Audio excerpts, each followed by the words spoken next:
I'm officially calling on President Donald J. Trump and every American-born citizen with the right and age to vote. In consideration of all the fraud that has been uncovered recently, like that in Minnesota, Texas, California, New York, and various other states, it's time for a complete overhaul of the legislative branch. Now, for those of you who don't know, there is a separation of powers in this country, okay? And that is separated into three different branches.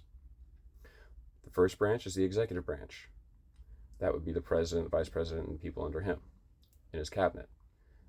The next branch is the judicial branch. That's the Supreme Court and all that.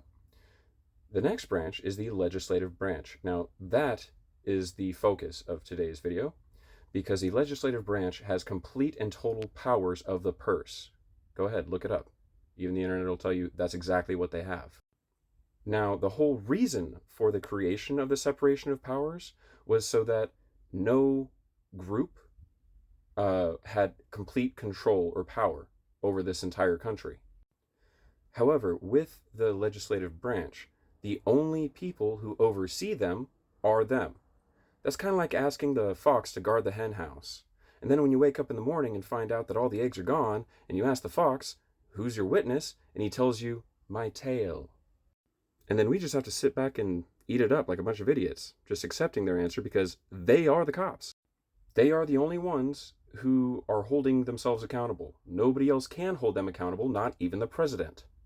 Now, with all that said, I think it's about time that every American-born citizen with the right to vote stand up, rise up with your vote. I'm officially starting the TOTOC movement. Take our taxes out of Congress. They couldn't locate $2 trillion just after 9/11. They completely lost control of spending where Ukraine was concerned. And not to mention that over half of the Democratic Party has over $8 million in their accounts each and can't account for it. Don't believe me? Then why were there fraud investigations on Tim Walz going all the way back to 2022? And yet no one from his administration or any of the House of Representatives of Minnesota have been jailed over this? I guess it's just us normal Americans that can be jailed for stealing from the government, or lying to it for that matter. And remember, we're coming up on tax time. Remember that.